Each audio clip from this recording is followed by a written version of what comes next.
नमस्कार। बहुत सारे लोग अक्सर पूछा करते हैं कि नरेंद्र मोदी की सरकार ने किसानों के लिए क्या किया है।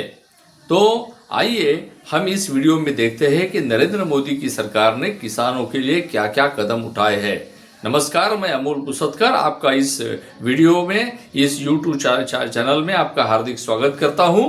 और आज हम सभी जानते हैं कि पंतप्रधान नरेंद्र मोदी, इनकी 75वीं जन्मगांठ है, जन्म जयंती है, तो उसके निमित्त हम सबको उनको बधाई देनी चाहिए। लेकिन साथ साथ देश को ये भी पता होना चाहिए कि देश के किसानों के लिए नरेंद्र मोदी सरकार ने क्या कदम उठाए हैं। तो उसमें सबसे पहला और इम्पोर्टेंट कदम है पीएम किसान योजना, जिसमें 6,000 रुपये हर किसान को जो उस क्राइटेरिया में फिट बैठता है उसे मिलते हैं। और ऐसे देश में 11 करोड़ किसान है कि जिनको इस प्रकार की मदद मिल रही है। इसके पहले की सरकारों ने कभी इस प्रकार का प्रयास भी नहीं किया और किसानों को कुछ मिला भी नहीं। और दूसरी बात, जब जब कोई सरकारी मदद केंद्र की सरकार से किसानों को दी जाती थी तो उनको भी उनके खाते में नहीं जाती थी, वो सरकारी खाते में जाती थी और वहां से बाबू के हाथ से उनको पैसा लेना पड़ता था। तो नरेंद्र मोदी सरकार ने जो 50 करोड़ से ज़्यादा जनधन खाते निकाले हैं, उसके कारण अभी सभी किसान ये जो पैसा है वो डायरेक्ट उनके खाते में जाता है। इसलिए डायरेक्ट बेनिफिशियरी ट्रांसफर, इस प्रकार से सारा पैसा किसानों के खाते में जा रहा है और उनकी बहुत बड़ी मदद हो रही है। तो 11 करोड़ लोगों को चुनाव हो या न हो, ये सरकारी मदद मिल रही है। मुझे ऐसा लगता है कि मोदी सरकार का ये बहुत बड़ा कदम है और ये कदम नंबर 1 हम इसे जरूर कह सकते हैं। दूसरी बात है पीएम फसल बीमा योजना।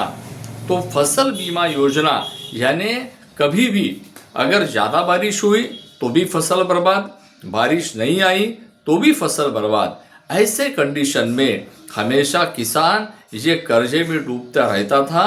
तो मोदी सरकार ने जो पंतप्रधान फसल बीमा योजना है, इसके द्वारा किसानों का बीमा करवाया, उनके फसलों का बीमा करवाया। और जब जब ऐसी नैसर्गिक त्रासदी आती है तब तब किसानों को मदद की जाती है। और एक दो नहीं, आज तक 2 लाख करोड़ से ज़्यादा की राशि ऐसे बीमे के लिए दी गई है। तो इस प्रकार के इतने सारे राशि का भुगतान किसानों को मिलना और उनका जो कर्ज है वो कम होना, ये भी एक कदम नंबर 2 है, ऐसा मुझे लगता है। किसान क्रेडिट कार्ड, ये किसान क्रेडिट कार्ड भी किसानों के लिए बहुत फायदेमंद है। पहले इसकी जो लिमिट थी वो 3 लाख रुपए थी, अभी उसको भी बढ़ाकर मोदी सरकार ने 5 लाख का लिमिट कर दिया है। तो ये भी किसानों के लिए बहुत फायदेमंद कदम है। और एक बात है कि किसानों की जो जमीन है, किसानों की जमीन में कौन सी फसल बोनी चाहिए, तो सारे लोग एक दूसरे को देखकर या तो बोते हैं या फिर जो ट्रेडिशनल उनकी फसलें हैं वो बोते हैं।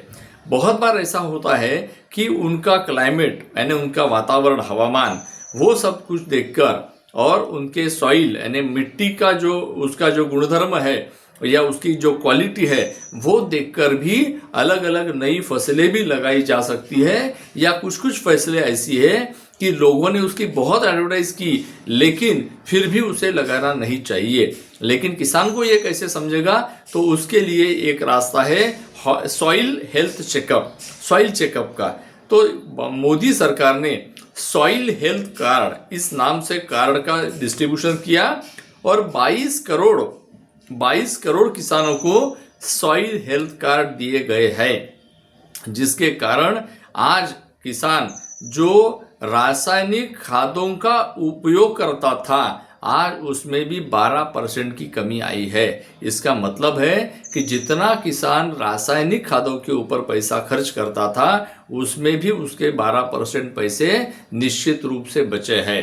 तो मैं ये मानता हूँ कि किसानों को विकास की ओर, प्रगति की ओर लेके जाना, इसमें बहुत ज़रूरी है कि उसकी जो प्रोसेस है, काम करने का जो तरीका है, उसमें कहाँ कहाँ पर इम्प्रूवमेंट या उसमें सुधार लाया जा सकता है, ये देखना भी बहुत बहुत आवश्यक है। तो मोदी सरकार ने ये जो कदम उठाया है ये किसानों के लिए बहुत इम्पोर्टेंट है। उसी के साथ आज सारे किसान अगर उनको मुंबई में या किसी बड़े शहर में अपने उपज को बेचना है या भेजना है, तो उसके लिए उनके पास में क्या रास्ता है कि एक अकेला किसान इतने दूर अपना माल भेज नहीं सकता। तो इसलिए वहाँ पर अगर फार्मर प्रोड्यूसर कंपनी हो कि जो खेती करने वाले किसानों को अपना मेंबर बनाए और उनके पास में जो उपज उगने वाली है उसको रजिस्टर कराए और जहाँ पर अच्छे दाम है वहाँ पर योग्य ट्रांसपोर्टेशन की व्यवस्था करके वो सारा माल वहाँ से भेजे। इसके कारण जो किसान है उसको भी सही मूल्य मिलता है, गांव के गांव में मिल जाता है और उसे ज़्यादा दौड़ भाग भी नहीं करनी पड़ती। तो मोदी सरकार ने 10,000 से भी अधिक फार्मर प्रोड्यूसर कंपनीज को मान्यता दी है, जिसके कारण किसानों का जो काम है वो बहुत आसान हुआ है। तो मुझे ऐसा लगता है कि मोदी सरकार का किसानों के लिए यह भी बहुत इम्पोर्टेंट कदम है। इसके साथ साथ मोदी सरकार का और एक इम्पोर्टेंट कदम है, वो है ई नाम पोर्टल। ये जो ई नाम पोर्टल है ये क्या है, तो यहाँ पर हर कोई किसान अपना रजिस्ट्रेशन करवा सकता है, व्यापारी भी अपना रजिस्ट्रेशन करवा सकता है जिसे फसल को खरीदना है, और यहाँ पर बहुत सारी फार्मर प्रोड्यूसर कंपनियां है, एफपीओज है, वो भी अपना रजिस्ट्रेशन करवा सकती है और जहाँ जहाँ पर अच्छे रेट मिल रहे हैं किसान वहाँ के लिए अपना माल बेच सकता है और वहाँ का जो रेट है वो देख भी सकता है। तो ये बहुत इजीली हो रहा है।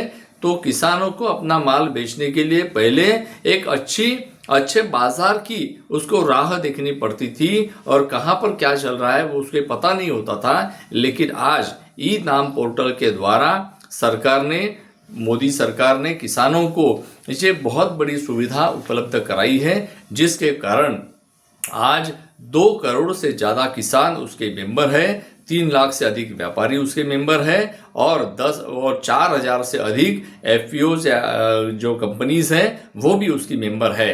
तो इसके द्वारा हमें पता चलता है कि किसानों के लिए मोदी सरकार बहुत बड़ा काम कर रही है। आज जितने रास्ते बन रहे हैं, नेशनल हाईवेज बन रहे हैं, इन सब के द्वारा किसानों का जो खेती की उपज है वो फटाफट शहरों में जा रही है, वहाँ के युवाओं को काम मिल रहा है और इसके द्वारा मोदी सरकार किसानों की आय दुगनी करने के लिए प्रयास कर रही है। बहुत बार ये मोदी सरकार के प्रयास लोगों तक नहीं जाते। आज नरेंद्र मोदी जी की जयंती है, उनका आज जन्मदिवस है, इसके लिए उनको अगर हमें हैप्पी बर्थडे कहना है, उनको अगर हमें विश करना है, तो मुझे ऐसा लगता है कि उनके जो काम है वो ज़्यादा से ज़्यादा लोगों तक हमने पहुंचाने चाहिए। इसलिए हम सभी ये वीडियो को ज़्यादा से ज़्यादा लोगों तक भेजिए, अलग अलग ग्रुप्स में भेजिए और आपकी तरफ से लोगों को इस चैनल को लाइक, शेयर और सब्सक्राइब करने का आह्वान कीजिए।